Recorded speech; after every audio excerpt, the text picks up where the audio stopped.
Nigella Lawson!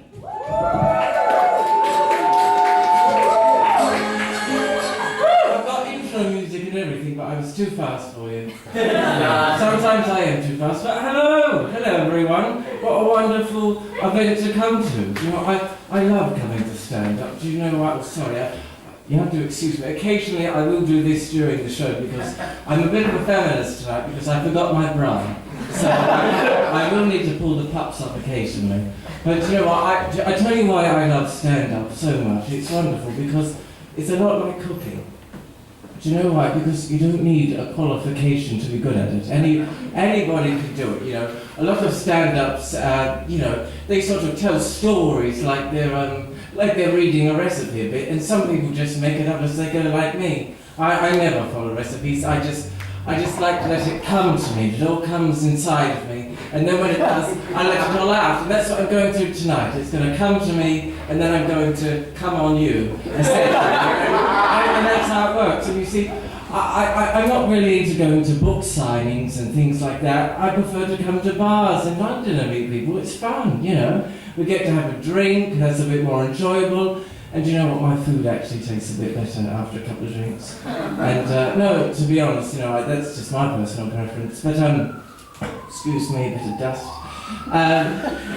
Do you know what, I've got something in the oven at the moment here for you, so we will be doing a bit of taste testing later, but it won't matter what it tastes like, because you'll be pissed by then anyway. But, you know what, it's going to get a little personal now. I'm going to canvass some of the actual things that have been going on in my life, not the things that you read in newspapers about me, things that actually happen. So in the last 12 months, I've moved, I've separated from my partner, and I've moved, and you know, moving can be a very stressful thing for a lot of people. But you know, I found a way to make it fun for myself. You see, I love going in people's houses and going through their things. It's so much fun snooping through people's things. And you know what, I often find I can really tell there's one thing I can know if I can live in that house. I go to the kitchen, and of course the kitchen has to be good, obviously, it's me. And good kitchen, but if they've got my books, I know I could live in that house. But if there's an Oliver or a Ramsay, fuck no, I'm not living there. I'm out like that. And funnily enough, people's top drawers by their bed in their kitchen, I found, have a lot of the same things. I found rolling pins in people's bedroom drawers and their top kitchen drawer. It's always a bit of a worry when you find a whisk in somebody's top drawer, I find, particularly when it's a metal one.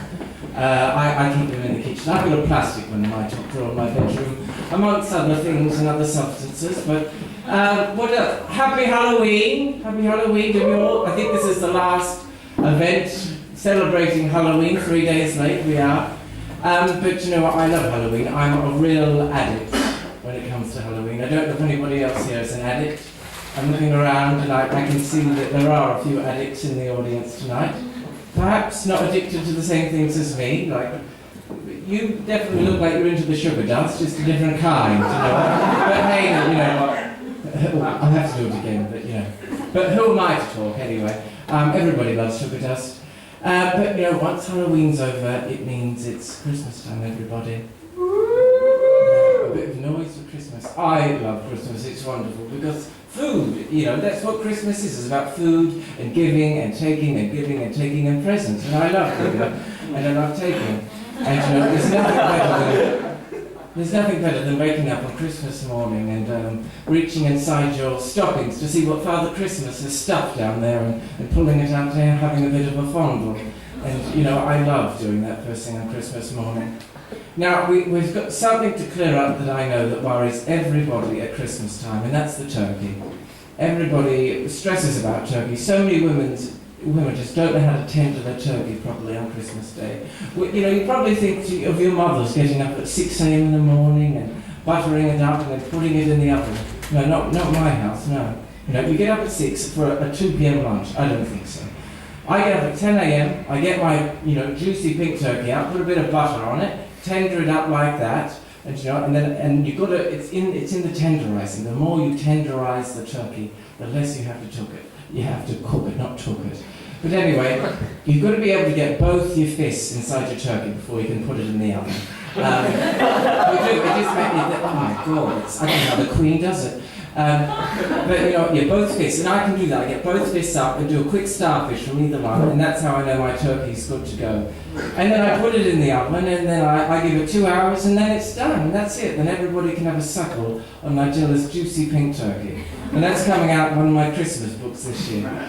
You've been a wonderful audience. It was wonderful to come along and open this fabulous show. It's a lot of fun, a lovely audience. So I hope you enjoy the rest of the night. Thank you very much.